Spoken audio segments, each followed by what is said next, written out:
Bonjour à toutes et à tous. Alors j'espère que vous allez bien. Donc aujourd'hui on va faire deux petits exercices d'application du cours, application assez directe du cours, sur les suites géométriques. Alors c'est un petit peu caché le fait que c'est des suites arithmétiques, pardon. C'est un petit peu caché, l'énoncé il nous dit calculer la somme des n premiers nombres pairs, et puis ensuite plus tard calculer la somme des n premiers nombres impairs. Alors on va regarder que c'est pas si compliqué que ça quand on se souvient qu'on connaît le cours. Alors je vais le rappeler, le cours sur la somme des premiers termes la somme des termes, somme de termes consécutifs d'une suite arithmétique. Alors pour faire simple, on va démarrer la somme à U0, mais voilà, on peut la démarrer à un autre endroit. Donc on va regarder la somme Sn.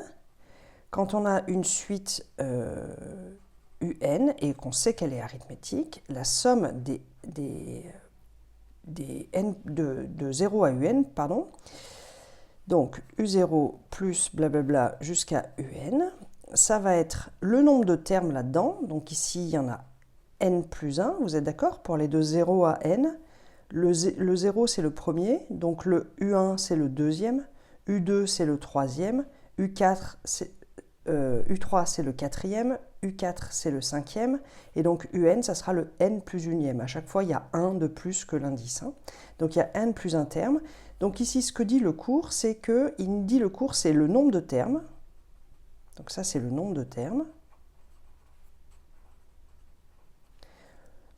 Le jour où vous voulez aller jusqu'à n plus 44, ici vous aurez le nombre de termes n plus 45, donc le nombre de termes multiplié par le premier, U0, plus le dernier, UN, et tout ça divisé par 2. Vous divisez par 2 ici, ou tout ça c'est pareil. Ok? Donc on va appliquer ça au calcul de la somme des nombres pairs. Donc on va appeler ça Pn égale. Donc on demande la somme des n premiers nombres pairs. Donc le premier nombre pair, on va dire que c'est 2. Ensuite, le deuxième, c'est 4. Le troisième, c'est 6. Le quatrième, c'est 8. Alors, pourquoi j'écris tout ça? Pour qu'on puisse deviner un peu la formule de qu'est-ce que ça va être le nème. Donc, ici, moi, je vois que à chaque fois, le numéro d'ordre, là, si je fais x2 sur le numéro d'ordre, j'obtiens le nombre pair qui correspond. Le premier, c'est 1, son numéro d'ordre. Donc il est au rang 1, je fais x2, je trouve 2. Il est au rang 2, je fais x2, je trouve 4, etc. Donc le nème, il est au rang n, je fais x2, je trouve 2n. Donc la somme des n premiers nombres pairs, c'est ce truc-là. Donc là, on va simplement appliquer la formule de ça. On va appliquer le nombre de termes.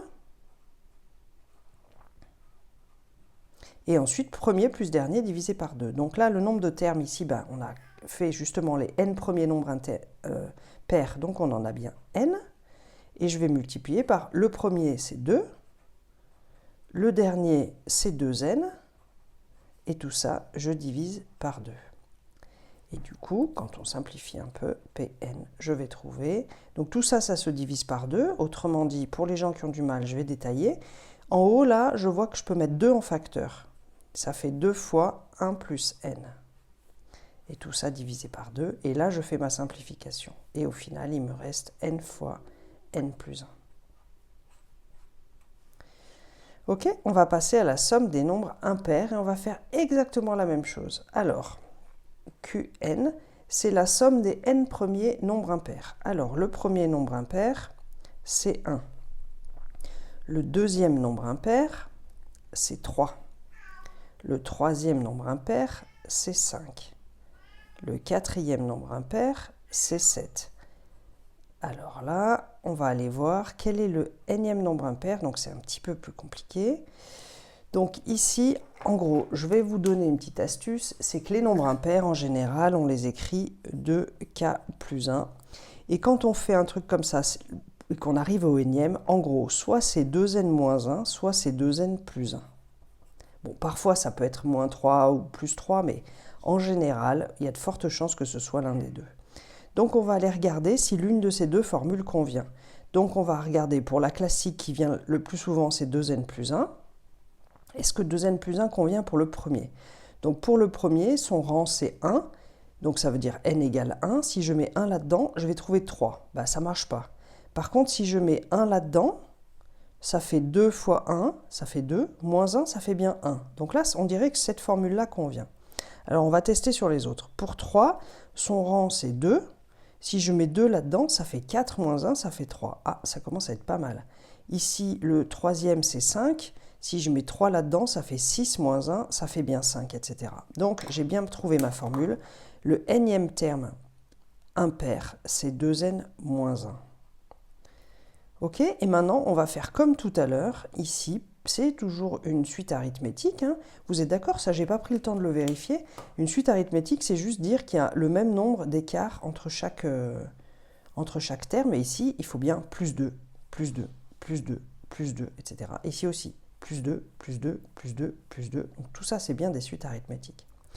Alors, pour calculer du coup la somme de ces termes-là, je vais appliquer cette même formule. Combien il y a de termes ici? Ben justement, c'est les n premiers, donc il y en a n. Et ensuite, ben, je vais mettre le premier, c'est 1. Le dernier, c'est 2n moins 1. Hop. Et tout ça, je divise par 2. Alors, je simplifie un tout petit peu. 1 plus 2n moins 1, ça fait 2n. Et 2n divisé par 2, ça fait n. Donc n fois n, autrement dit, n au carré. Voilà. Bon, ben j'espère que ça vous a plu, cette petite application directe du cours de la somme des termes consécutifs d'une suite arithmétique. J'espère que vous avez bien suivi tout ça. Sinon, ben, je vous invite à reprendre la vidéo, à ralentir, à recommencer, à vous entraîner. Et puis, si ça ne va pas, à poser des questions à vos enseignants, à vos camarades ou ici dans les commentaires. Allez, je vous souhaite un bon travail et une belle journée. À bientôt.